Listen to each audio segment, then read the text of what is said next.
મુરદાસજી જામનગર જઈ મહારાજની હવેલી જ્યાં રહે છે ત્યાં જઈ મુરદાસજીએ પૂછ્યું, મહારાજ શ્રી ઘેર છે?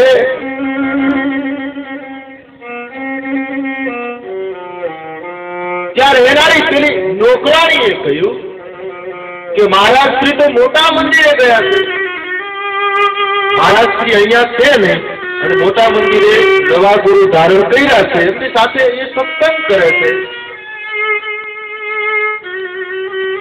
સારું કઈ નીકળી ગયા, મોટા મંદિરે આવ્યા. મુરદાસજીને મનમાં આઘાત જરૂર લાગ્યો. તો મુરદાસજીને એમ કહ્યું, કદાચ ને ન ઓળખે ને એનો મને કોઈ વાંધો નહોતો, પણ જામનગરનો મહારાજ મને ન ઓળખી શક્યો. ભગવાને એમ કહ્યું છે કે રાજાઓમાં સ્વયં હું છું.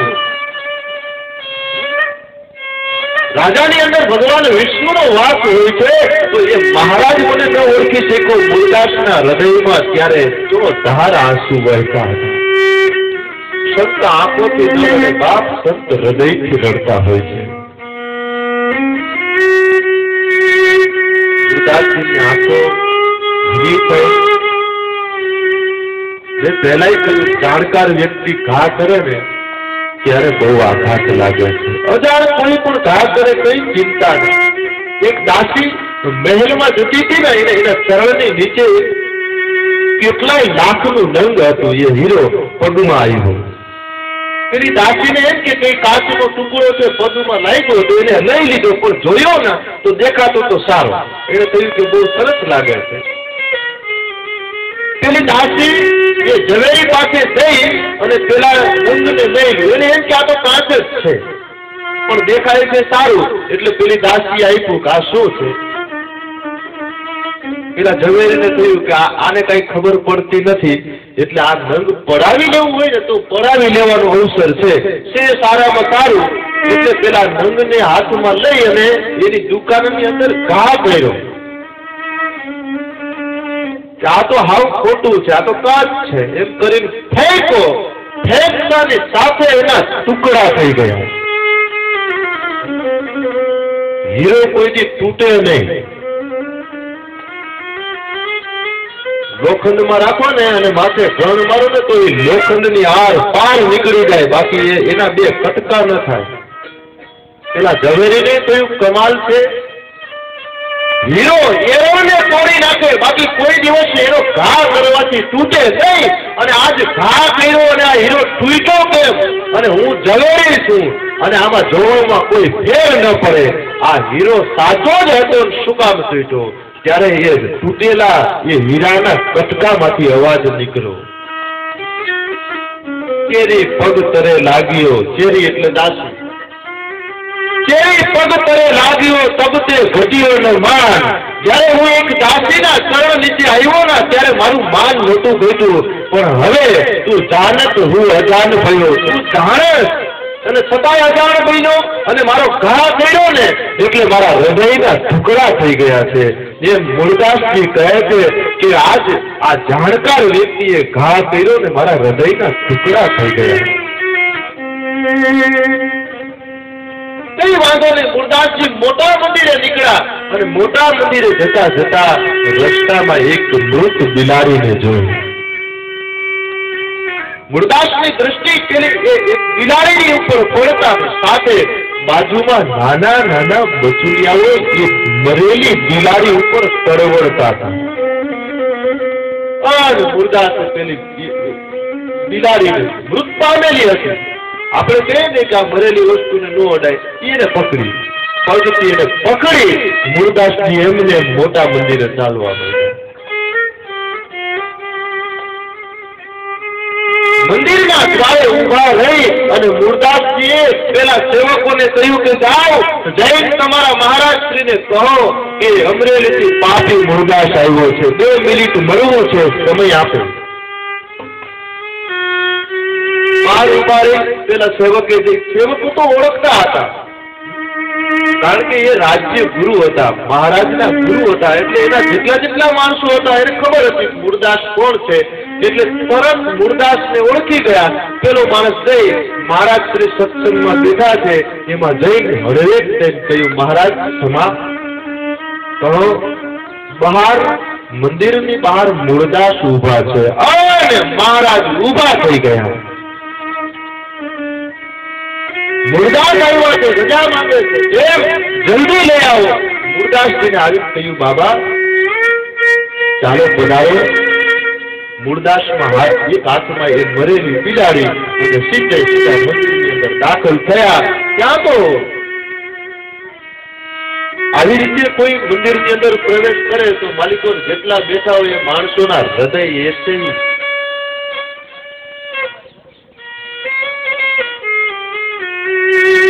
મૂળદાસજી જઈને એટલા ક્રોધિત થઈ ગયા હતા. હે જામનગર નરેશ, વારંવાર સંથી બદલનારા, આ તું અને તારા ગુરુ બે ભેળા થઈ અને આ બિલાડી મરી ગઈ છે, એને બેઠી કરો. એના બચલાઓ બાર દૂધ વગરના તળવડે છે.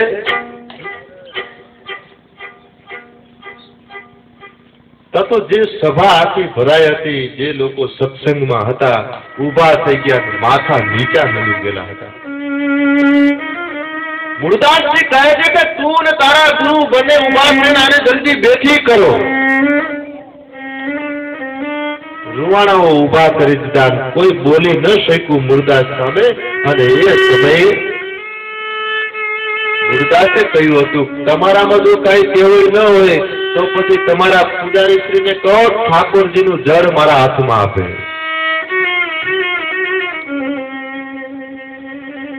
ઠાકોરજી પાસેથી જારી લઈ પેલા પૂજારી શ્રી હાથમાં મહાત્મા મૂળદાસને અંજલિ જળ આપ્યું.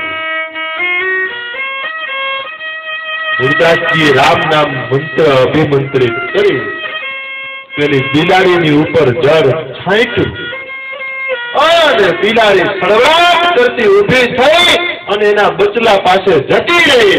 અને એ બિલાડી એમને બેઠી નહોતી થઈ. બિલાડીને ઊભી કરવા માટે થઈ અને મૂળદાસજીએ એનું 3 મહિનાનું આયુષ્ય એ પેલી બિલાડીને આપ્યું હતું કે મારું આયુષ્ય હું તને આપું છું, ઊભી થા. અને ત્યારે એ ઊભી થઈ ગઈ. કહેવાનો મારો સુર એ છે કે આ જગતની અંદર સંતો એ માર ખાવા જન્મમાં છે, પણ બીજાના સુખ ખાतिर, બીજાને બચાવવા માટે થઈને. મૂળદાસ અનેક સંતો થયા છે, પણ જ્યારે જાણકાર વ્યક્તિ થઈ અને એના ઉપર કોઈ પ્રહાર કરે તો ભગવાનથી જરાય સહન નથી થતું. પ્રહલાદજી એવા તે મહાન હતા કે માના ઉદરે આવ્યા પછી પ્રહલાદજી રામ નામ સિવાય કોઈ દિવસ કઈ બોલ્યા જ નથી. નિશાળે ભણવા માંડ્યા. શુક્રાચાર્યનો પુત્ર ચાંદમાર્ગ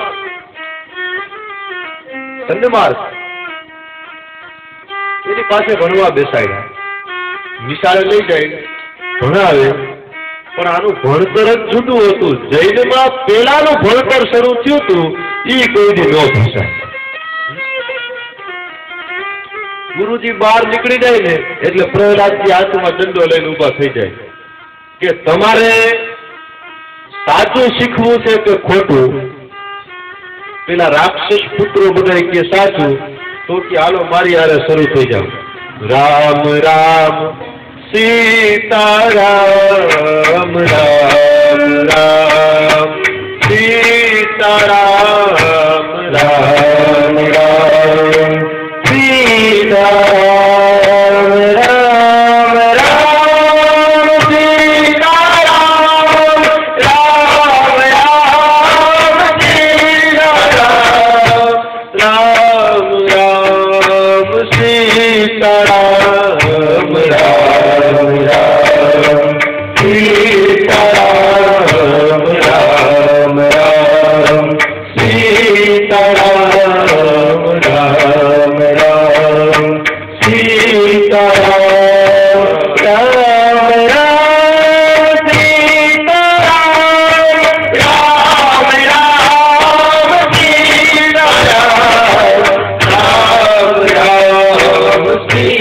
सीताराम राम राम सीताराम राम राम सीताराम।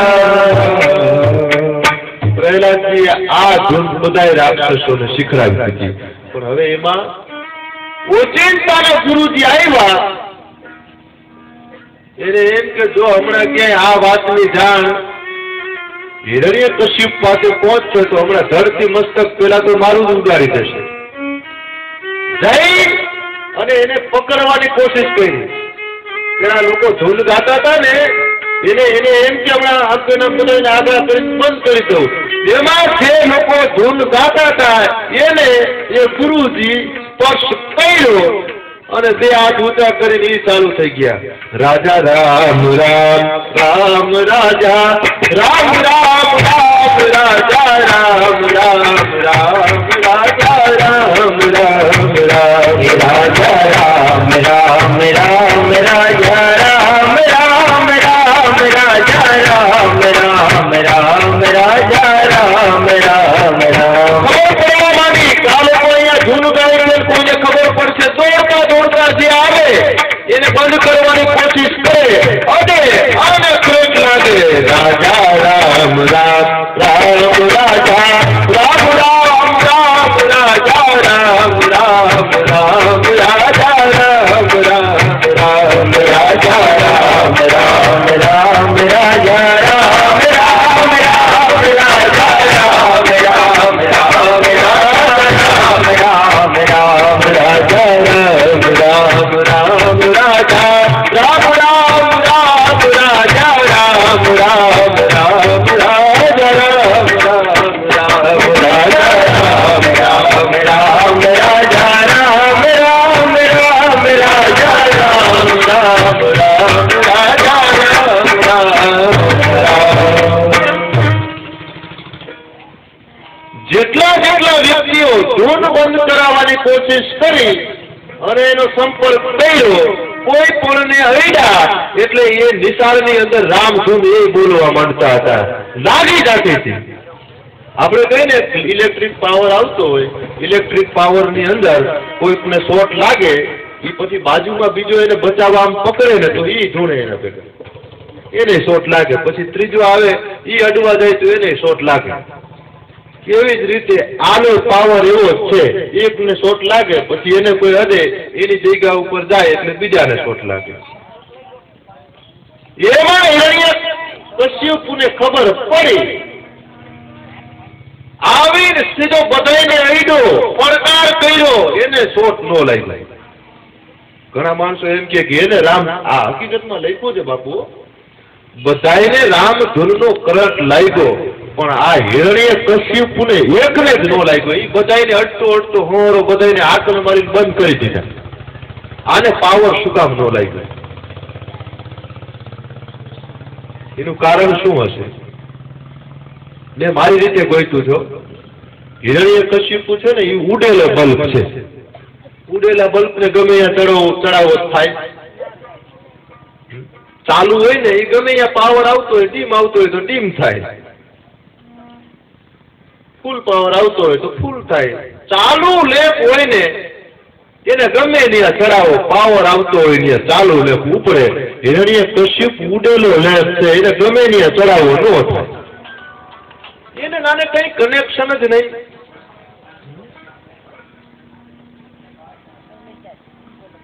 પછી પ્રહલાદને મારવા માટે ઘણા પ્રયત્નો કર્યા છે, ઘણા પ્રયત્નો. અને ભગવતી પ્રહલાદને બચાવવા માટે લક્ષ્મીજી ભગવાન વિષ્ણુને કહે છે, ભગવાન હવે એને કાર કોટડીમાં પૂરી દીધા છે પ્રહલાદજીને, તો એને બચાવો, એને કઈક જમવાની કઈક વ્યવસ્થા તો કરવી જોઈએ. લક્ષ્મીજીએ કહ્યું હવે મારાથી નહીં રહેવાય, હું જાઉં છું. ભગવતી પ્રહલાદને મદદ કરવા માટે થઈ અને પોતે જાતે ખીર બનાવી અને પ્રહલાદને કોટડી કાર કોટડીની અંદર ખીર ખવડાવવા મહાલક્ષ્મી ભગવતી પોતે ગયા હતા. ગમે તેમ તો માં છે ને એને દુઃખ થાય, કે મારો દીકરો છે અને જેના મા બાપ સુખી થાય આ વારા પછી વારો જ છે. જેવું તમે વાવો એવું ફળ મળે. આપણે આપણા મા બાપની સેવા કરી હોય, સાસુ સસરાની સેવા કરી હોય તો આપણી વહુ આપણી સેવા કરશે. જો આપણે ન કરી હોય તો નહીં કરે. આપણે સમજી જવાનું કે આમાં આવ્યું જવાનું.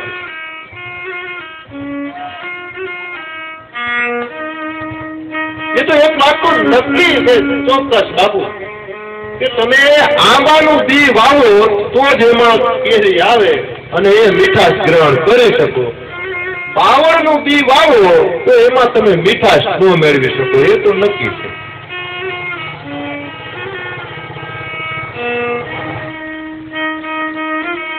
ભગવતી આવી ખુદ પ્રહલાદજીને જમાડી પોતાના હાથે. જો ભગવતી પ્રહલાદને જમાડવા આવ્યા હોય તો આપણને જમાડવા ન આવે? શું કામ નથી આવતા? આપણને ભૂખ લાગે ભગવતી આપણને જમાડવા આવે શું કામ નહીં? આપણામાં બુદ્ધિ ઘણી છે પણ એનો પ્રયોગ અવરો કરીએ છીએ. આપણામાં કોઈ કમ બુદ્ધિ નથી, કોઈ ઓછી બુદ્ધિ નથી. એનો ઉપયોગ સદ ઉપયોગ નથી થતો. બુદ્ધિનો ઉપયોગ સદ ઉપયોગ થાય ને. આપણને કોઈ નંબર હાચા દીધા જ નહીં. હાચા નંબર હોય આ એના જેવું જ છે. આપણને કોઈ પરફેક્ટ નંબર આપે કે આટલા નંબર ઉપર મારો એટલે સીધો મારી હારે કોન્ટેક્ટ થશે. એમાં પછી ફેરફાર ન થાય. પણ પેલા આપણે બુદ્ધિનો પ્રયોગ કરવો જોઈએ ને. નંબર આપ્યો હોય તો એ નંબર યાદ રહેવા જોઈએ. જેટલા ટાઈમે મારી એટલા ટાઈમે. પણ આપણે અવરા મારી છે. થોડેક દી યાદ રહીએ નંબર પછી ભૂલાઈ જાય છે. એમાં એક આંકડાનો ફેર પડે એટલે સીધો અસુર કુળમાં જાય. સીધો રાવણ જ ઉપાડે. હાલો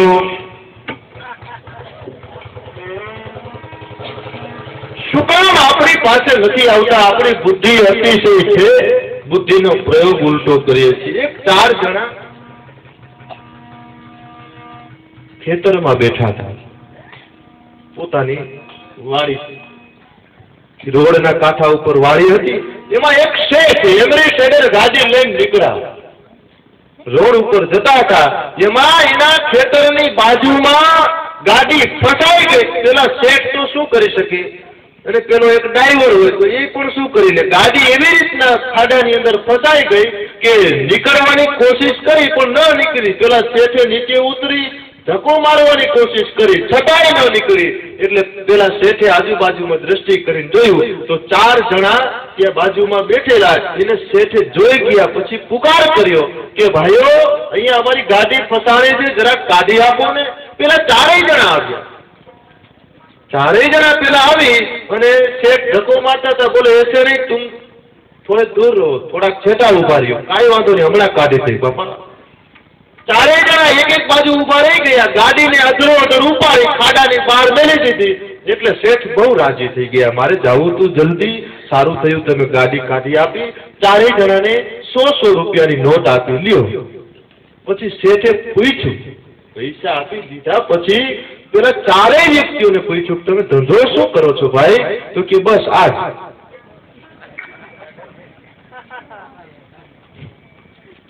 તમે વયા જાશો, વળી પાછો ખાડાઓ થોડોક વ્યવસ્થિત કરી નાખશો ને, એમાં પાણી ભરી દેશો ને, વળી કોઈ ફસાય, વળી ગાડી કાઢી આપી. એટલે આમનું ભાઈ આવી બુદ્ધિ છે. આ બુદ્ધિનો પ્રયોગ જો ઈશ્વરી શક્તિ મેળવવામાં લગાવી દીધો હોય તો ભગવતી આપણને ત્યાં આવીને ઉભી રહી છે.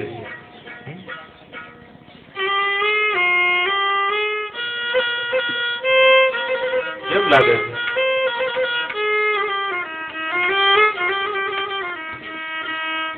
આવો જ પ્રયોગ હું કરતો હતો. આવી બુદ્ધિ મારી હતી. તમને કહું નહીં પણ હવે સુધારી લીધી.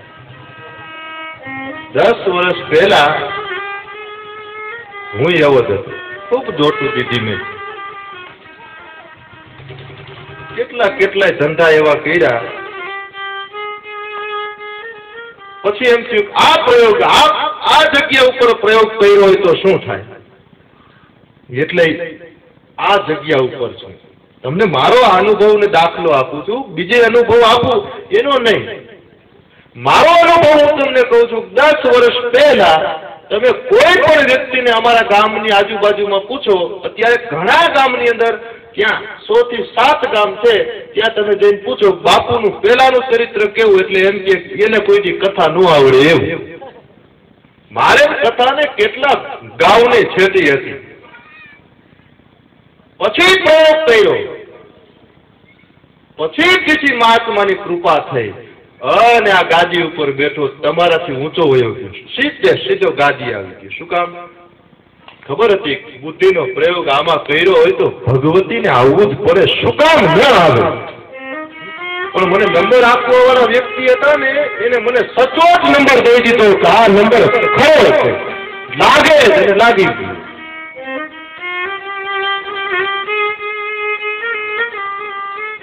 એવી રીતે હું કઉ છું કે એકવાર નંબર સાચો ગોતી લ્યો.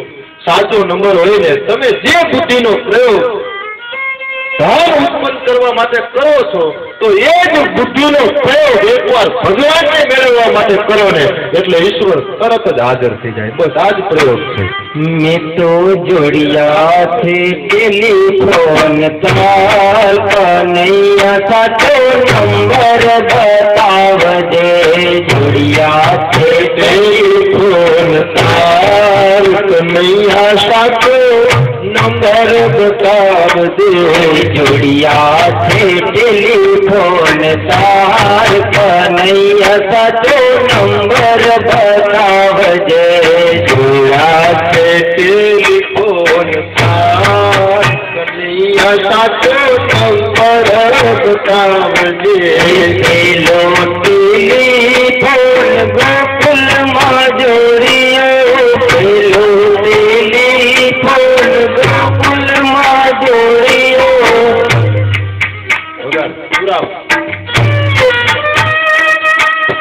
ગઢડી વાગીને જસોદાએ ઉપાડ્યો, ગઢડી વાગીને જસોદાએ ઉપાડ્યો. ગયો છે મેવાડ ગામ કનૈયા સાચો નંબર બતાવજે. ગયો છે મેવાડ ગામ કનૈયા સાચો નંબર બતાવજે. જોડિયા છે ટેલિફોન તાર કનૈયા સાચો નંબર બતાવજે. જોડિયા છે ટેલિફોન તાર કનૈયા સાચો નંબર બતાવજે. બીજો ટેલિફોન મેવાડમાં જોડિયો, બીજો ટેલિફોન મેવાડમાં જોડિયો, બીજો ટેલિફોન મેવાડમાં જોડિયો, બીજો ટેલિફોન મેવાડમાં જોડિયો. ગઢડી વાગીને મીરાબાઈએ ઉપાડ્યો, ગઢડી વાગીને મીરાબાઈએ ઉપાડ્યો. ગયો છે જુનાગઢ ગામ કનૈયા સાચો નંબર બતાવજે. ગયો છે જુનાગઢ ગામ કનૈયા સાચો નંબર બતાવજે. તો જોડિયા છે ટેલિફોન તાર કનૈયા સાચો નંબર બતાવજે. જોડિયા છે ટેલિફોન તાર કનૈયા સાચો નંબર બતાવજે. બીજો ટેલિફોન જુનાગઢ જોડિયો, બીજો ટેલિફોન જુનાગઢ જોડિયો, બીજો ટેલિફોન જુનાગઢ જોડિયો, બીજો ટેલિફોન જુનાગઢ જોડિયો. ગઢડી વાગીને નરસિંહ મહેતાએ ઉપાડ્યો, ગઢડી વાગીને મહેતા નરસિંહે ઉપાડ્યો. ગયો છે સત્સંગની માય કનૈયા સાચો નંબર બતાવજે. સત્સંગની માય કનૈયા સાચો નંબર બતાવજે. ગયો છે સત્સંગની માય કનૈયા कन्हैया साचो नंबर बतावजे। सत्संग में माई कन्हैया साचो नंबर बतावजे। जुड़िया थे टेलीफोन तार कन्हैया साचो नंबर बतावजे। जुड़िया थे टेलीफोन तार साचो नंबर बतावजे। टेलीफोन सत्संग मां जोड़ी